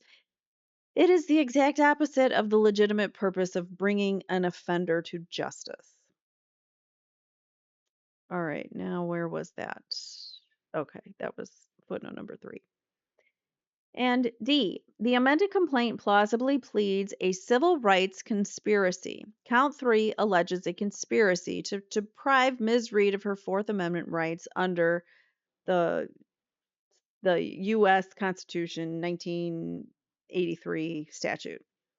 A Section 1983 conspiracy has 2 elements. 1, a conspiratorial argument, and 2, an actual abridgment of some federally secured right. The House defendants argue the claim should be dismissed because they are not state actors. However, proof of a conspiracy between state officials and private actors satisfies the state action requirement. A private party involved in such a conspiracy, even though not an official of the state, can be liable under 1983. Private parties who abruptly conspire with a judge in connection with such conduct are thus acting under color of state law within the meaning of 1983 as it has been construed in our prior cases. Conspiracy is merely the mechanism by which to obtain the necessary state action or to impose liability on one defendant for the acts of the others performed in pursuance of the conspiracy. Therefore, the House defendant's argument fails.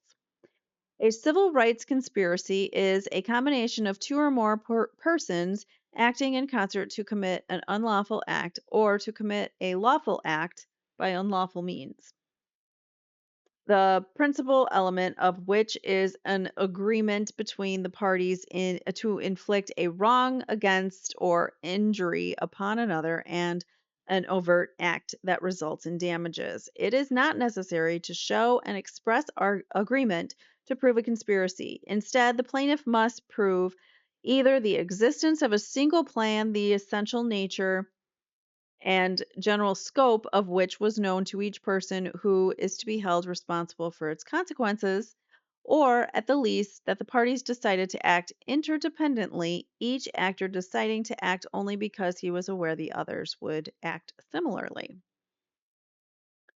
That kind of explains what they were doing. They all were acting to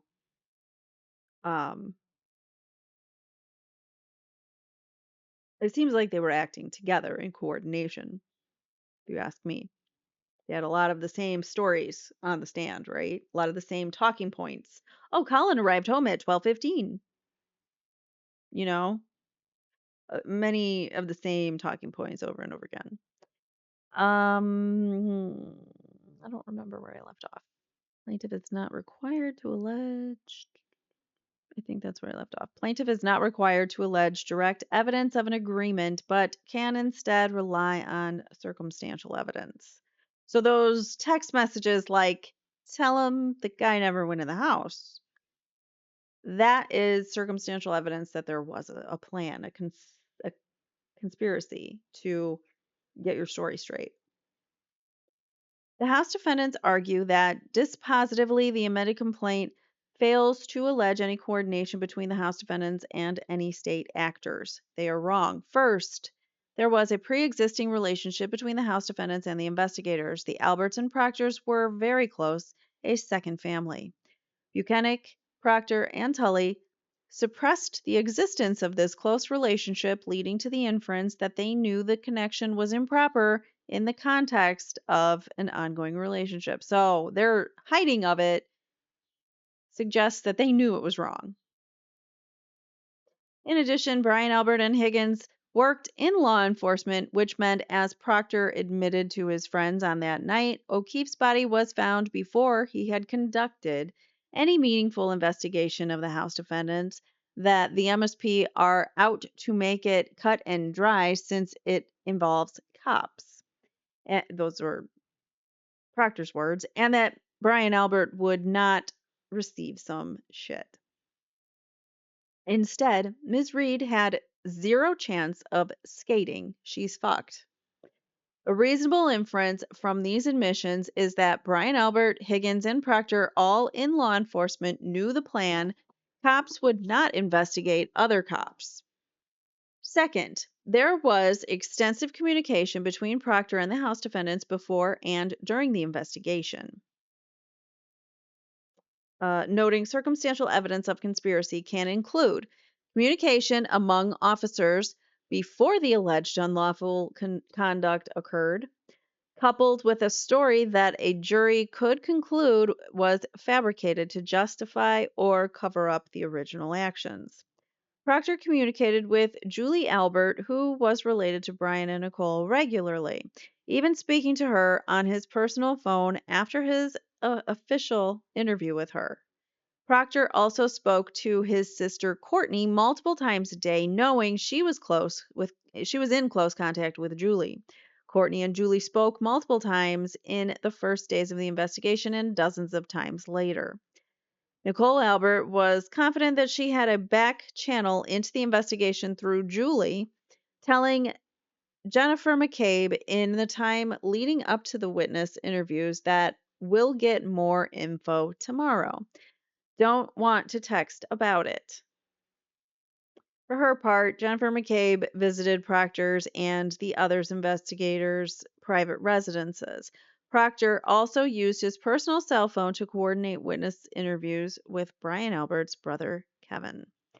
Third, the MSP defendants acted against protocol and standard investigative practices by not investigating the House defendants. For instance, there was no search of the Alberts house for ridged surfaces consistent with Mr. O'Keefe's fatal wound. No inspection of the House defendants' bodies for signs of an altercation consistent with Mr. O'Keefe's injuries, and no searches of their cell phones. There was no effort to determine if the Alberts kept any video surveillance at the house. The interviews of the House defendants were unrecorded and took place at their homes, family members' homes, their attorneys' homes, places of employment, or over the phone. Why didn't you bring them down to the station to have them recorded? The MSP defendants failed to conduct follow-up investigations even after incriminating information about the House defendants came to light, such as evidence that Brian Albert and Higgins destroyed their phones and receiving notice that Ms. Reed's criminal after receiving notice that Ms. Reed's criminal defense team was seeking to preserve the evidence on their phones.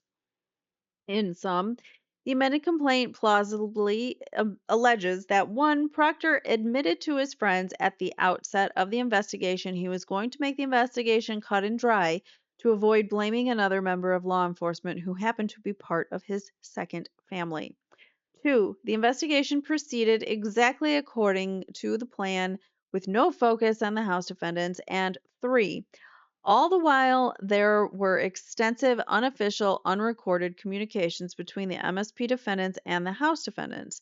The amended complaint thus sufficiently alleges circumstantial evidence of a conspiracy that, at the least, that the parties decided to act interdependently, each actor deciding to act only because he was aware that the others would act similarly.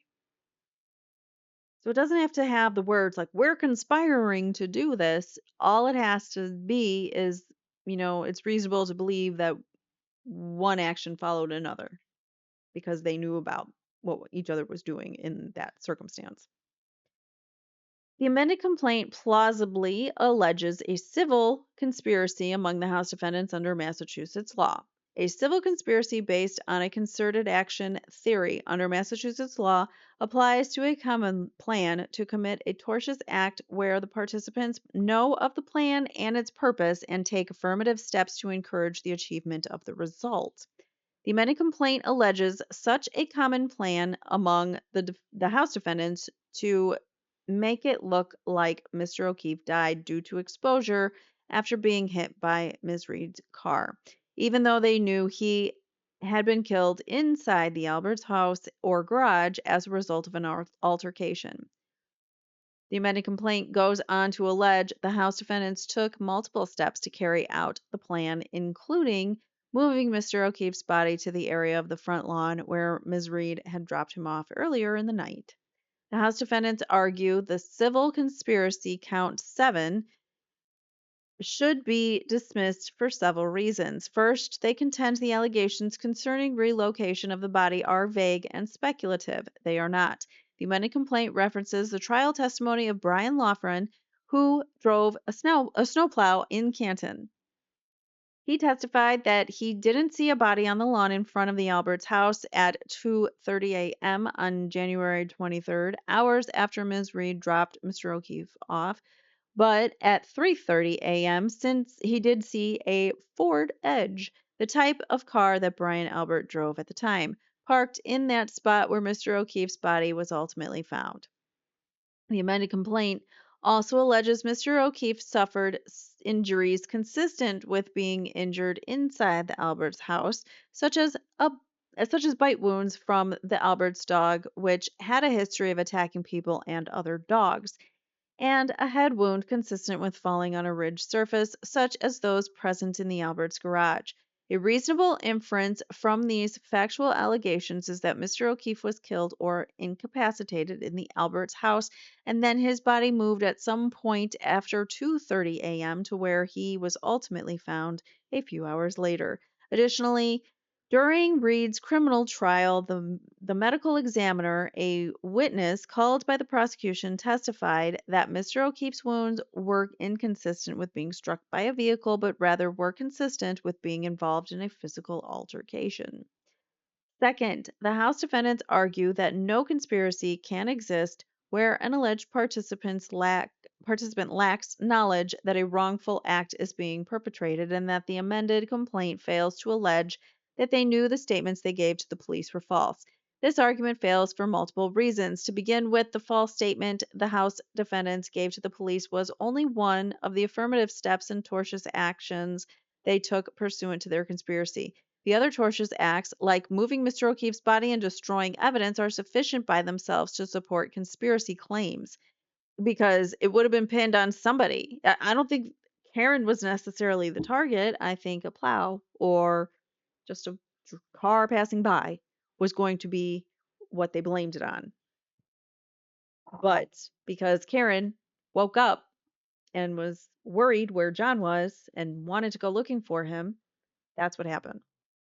She arrived and they decided, oh, she's a good person to pin this on, especially with the way she was freaking out and acting at the scene and yelling, "Did I hit him?" if she even yelled that.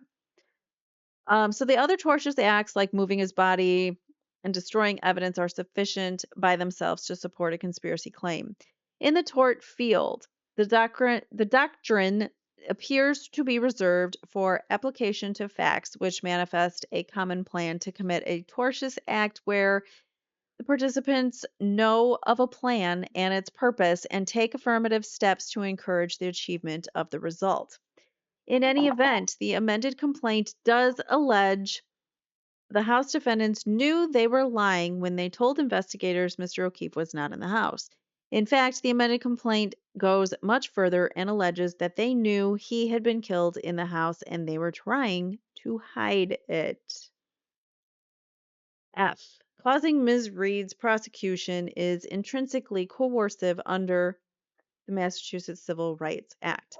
The House defendants next argue that count 4, the claim under GL Chapter 12, whatever, I don't know how to say all that.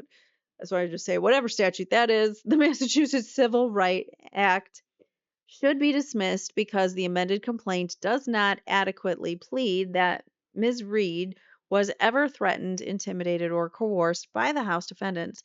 While an MCRA claim does require proof that interference with the constitutional or statutory right be accomplished through threats, intimidation, or coercion under Massachusetts law, arrest and detention have been held to be intrinsically coercive under the MCRA. Put simply, causing law enforcement to prosecute Ms. Reed was intrinsically coercive. Causing law enforcement to prosecute Ms. Reed was intrinsically coercive under this statute and is actionable. This MCRA liability attaches to private entity that directed officers to arrest the plaintiff for trespassing in this other case here. G. The amended complaint plausibly alleges intentional infliction of emotional distress. As the House defendants state, the tort of intentional infliction of emotional distress has 4 elements. 1. Defendants intended to inflict emotional distress or knew or reasonably should have known that emotional distress was likely to result from such conduct. 2. The conduct was extreme and outrageous. 3. The defendant's conduct proximately caused plaintiff's emotional distress, and 4. The distress was so severe that no reasonable man could be expected to endure it. The House defendants' motion to dismiss focuses only on the extreme and outrageous element. The House defendants first argue that what does that stand for? The intentional infliction of emotional distress, IIED, does not lie where the alleged cause is an arrest supported by probable cause. Putting aside for the moment that the House defendant's statement of such a categorical rule is incorrect, more importantly, however, it is irrelevant. In this case, assuming the truth of the allegations against the House defendants, there was no probable cause because the House defendants manufactured incriminating evidence against Ms. Reed and the House defendants destroyed exculpatory evidence.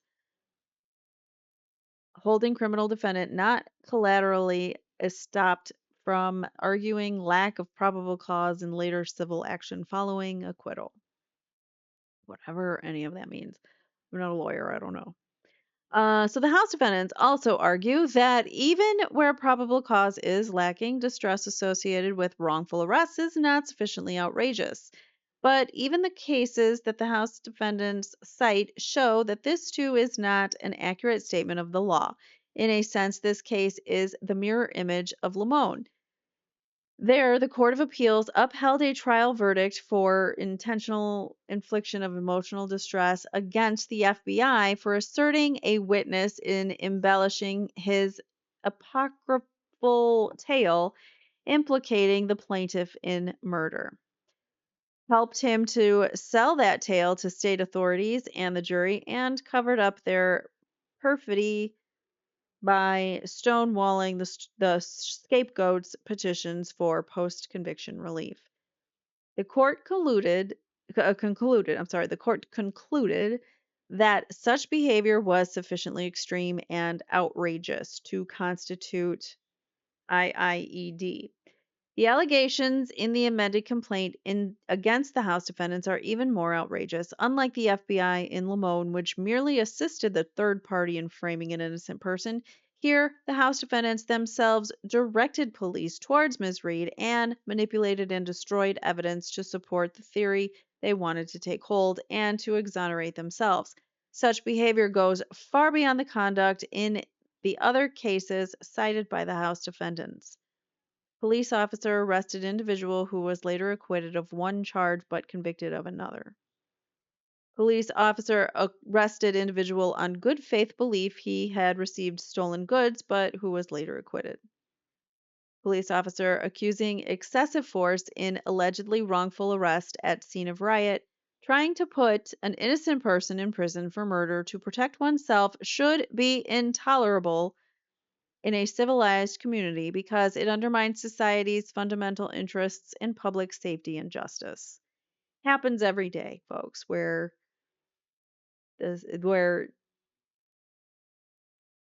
people might potentially implicate others. Not necessarily collude and conspire, but in this case they did collude and conspire by all the actions that we know that they took in the days to follow. Conclusion, the House defendants' special motion to dismiss based on the anti-SLAPP statute should be denied because the amended complaint is based on much more than the House defendants' alleged petitioning activity or statements, as demonstrated by the factual materials submitted with this opposition. Their motion to dismiss pursuant to Rule 12b-6 should also be denied because the amended complaint states a claim upon which relief may be granted, particularly when all facts are deemed true and all reasonable inferences are made in Ms. Reed's favor, as they must. Respectfully submitted, Karen Reed. That is her 33-page motion or opposition to the motion to dismiss. And here is the declaration. In fact, I'm going to read the second one because there's two. So there are two declarations from this Damon Saligson. Saligson sounds right to me. And he swears he's over 18. He's a licensed attorney in Massachusetts. He's passed the bar. He's a shareholder at whatever company, wherever he works. And he's also counsel for Karen Reed in this case. So he says, I provide this affidavit in support of Karen Reed's opposition to the defendant's special motion to dismiss and their motion to dismiss pursuant to whatever statutes. 7. Appended hereto an attachment 1 are portions of the transcript of the trial testimony of the Commonwealth of Massachusetts Chief Medical Examiner Dr. Irene Scorti-Bello. So they're citing where she says most likely he looks more like he got beat up than he got hit by a car. These are all the attachments, basically. This is his affidavit saying what these attachments are. So we're not going through all the attachments. We'd be here for days, but I'm just reading through what they are. So attachment 2 are call logs evidencing communications exchanged between Brian Higgins and Brian Albert. Appended here to attachment 3 are portions of the transcript of the trial testimony of Ian Whiffen. Attachment 4, portions of transcripts from the grand jury testimony of various witnesses. This was withheld for in-camera review or filing pursuant to order of impoundment. So they don't want this. The grand jury statements are to be impounded. Appended here to attachment 5 are portions of the transcript of the trial testimony of Marie Russell. Dr. Marie Russell, who identified those marks as dog bites. Next, attachment 6 is the transcript of the interview given by Nicole Albert. Attachment 7 is the Canton Police Department incident report. Attachment 8 are portions of the transcript of the trial testimony of Jennifer McCabe. Attachment 9, portions of the transcript of trial testimony of Brian Albert. Attachment 10, transcript of Richard Green. 11 is the MSP report on Caitlin Albert. That sounds interesting. Attachment 12, Jen McCabe's phone records. Attachment 13, transcript of Brian Higgins. 14 is the transcript of Nicole Albert. So those are all of the attachments I have. If you are a member, remember you get all of these documents. So the documents that I use in these cases, when I'm streaming, I will highlight portions of the testimony or portions of a document, and that'll be what you get in the Google Insider case files. And for trial transcripts and things like that, where there's a lot of pages, especially this one where there's so many attachments, you're going to have bookmarks on the side where you can go straight to attachment 3 or attachment 7 if you wanted to go see that. So you could go to his declaration here, be like, oh, attachment 5 is Marie Russell. I want to go see that. So you can go and check out her testimony. So that's how I am doing. It's like I do a little extra to the documents before I give them to you guys. So just wanted to let you know that. So I will put this one over in the Karen Reed file for the members. for case file members. All right. So that's it. That's all I had for you. I mean, that's it. We've been here for 2 hours. Um, Good filing. I mean, I don't think that their motions are going to get dismissed. Usually that's rare, but we'll see. I mean, if there's any kind of just cause for the counts against them, then they're not going to be dismissed, I don't think. And it's a long shot. But you never know in the state of Massachusetts and with the judges that preside over the trials there. You never know what's going to happen. So that's where I'm going to leave you guys. Thank you so much for watching. Let me know if you have any questions, if there's any attachments that you guys want me to read through. I can do a separate episode on that if you're interested. Let me know in the comments below, and I can do a separate episode that way. All right. So again, thank you to my Justice Insiders, not just Justice Insiders, but my founding Justice Insiders. Thank you for your memberships, and I will see you guys in the next one. Thank you all for watching. Take care. Bye. That's our Corruption Files update. Another layer of corruption peeled back. Thanks for watching. Let me know in the comments what stood out and join Justice Insider to get exclusive perks. Catch you in the next one.